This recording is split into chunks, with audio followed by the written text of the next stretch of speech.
Bonjour à toutes et à tous et bienvenue dans BioPilates Deep Dive. Aujourd'hui, je vous propose un voyage immobile mais profondément transformateur.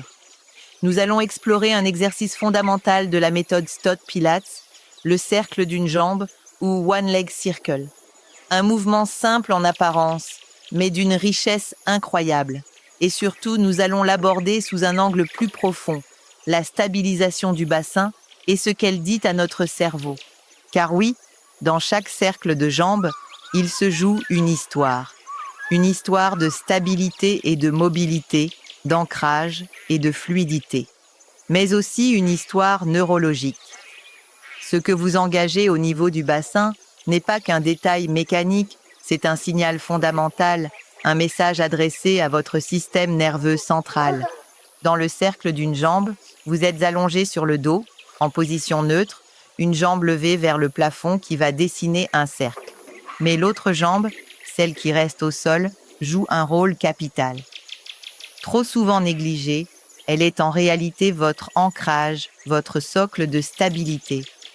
Cette jambe immobile est loin d'être passive, elle est activement engagée.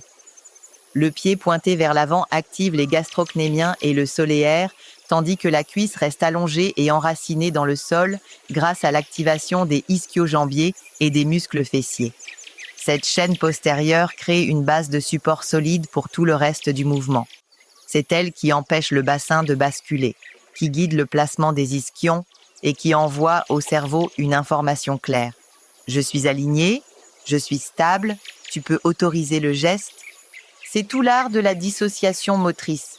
Une jambe se mobilise dans l'espace, pendant que l'autre s'enracine profondément.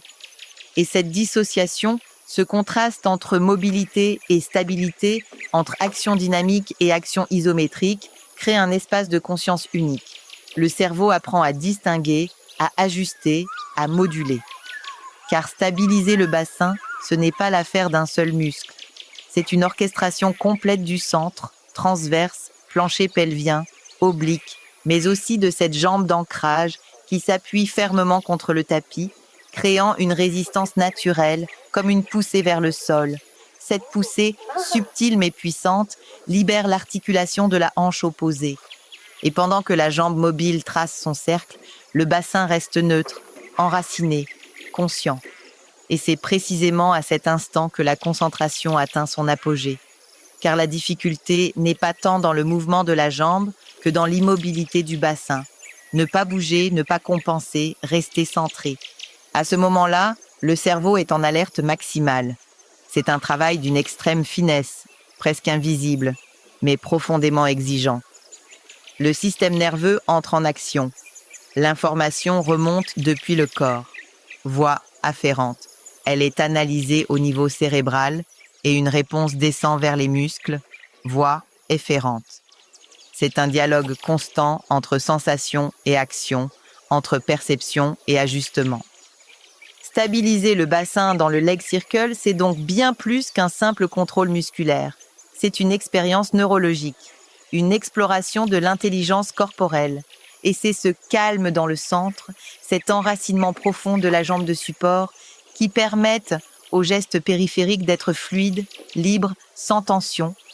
Mais que se passe-t-il concrètement pendant le mouvement ? Parlons exécution. Allongé sur le dos, le bassin en position neutre, une jambe au sol activement engagée, l'autre levée à la verticale. À l'inspiration, la jambe mobile commence son cercle en se rapprochant de la ligne médiane du corps. Ce mouvement concentrique engage les adducteurs et les fléchisseurs de hanches qui ramènent activement la jambe vers l'intérieur. Parmi ces muscles, 2 acteurs clés méritent d'être nommés. Le long adducteur, qui prend naissance sur le corps du pubis, juste sous la symphyse pubienne, et s'insère à la ligne âpre du fémur, environ à mi-hauteur. Et le pectiné, un muscle court et profond, qui s'attache sur la branche supérieure du pubis pour s'insérer à la ligne pectinée du fémur, juste en dessous du petit trochanter. Tous deux participent à l'adduction, bien sûr, mais aussi à la flexion de la hanche, avec une finesse de contraction qui permet de guider le mouvement sans jamais l'alourdir. Leur rôle est aussi proprioceptif, en se contractant au bon moment Ils participent à la perception précise de la jambe dans l'espace. Puis, sur l'expiration, la jambe s'éloigne vers l'extérieur, traçant son arc dans un mouvement excentrique. Les mêmes muscles s'allongent tout en gardant le contrôle. Les abducteurs stabilisent la hanche, tandis que les muscles profonds du tronc, transverse, oblique, plancher pelvien, maintiennent le verrouillage postural du bassin. Chaque phase du cercle a sa respiration. Inspiration vers l'axe central, pour ouvrir la cage thoracique, préparer le mouvement. Expiration pendant l'éloignement, pour engager le centre et stabiliser. C'est un rythme, une boucle, un souffle coordonné au geste qui donne au mouvement sa profondeur. À chaque répétition, vous affinez la trajectoire. Vous sentez la jambe qui trace, mais surtout le bassin qui résiste, la colonne qui soutient, la jambe au sol qui pousse discrètement contre le tapis. Une véritable chorégraphie intérieure, précise et consciente. C'est une leçon puissante, une métaphore du quotidien. Plus notre centre est stable, plus nous pouvons nous adapter, bouger, évoluer à la périphérie. Et dans la pratique du Pilates, comme dans la vie, cette stabilité intérieure devient la condition de la liberté extérieure. Alors, la prochaine fois que vous pratiquerez le cercle d'une jambe, posez cette double intention. Mon bassin est mon ancre, ma jambe au sol est ma fondation. Ressentez cette activation postérieure, cette ligne de tension contrôlée du talon au fessier, cette présence invisible mais vivante. Vous verrez que le mouvement devient plus fluide, plus précis et plus libre. Merci d'avoir plongé avec moi dans cet épisode de BioPilates Deep Dive. À très bientôt pour d'autres explorations.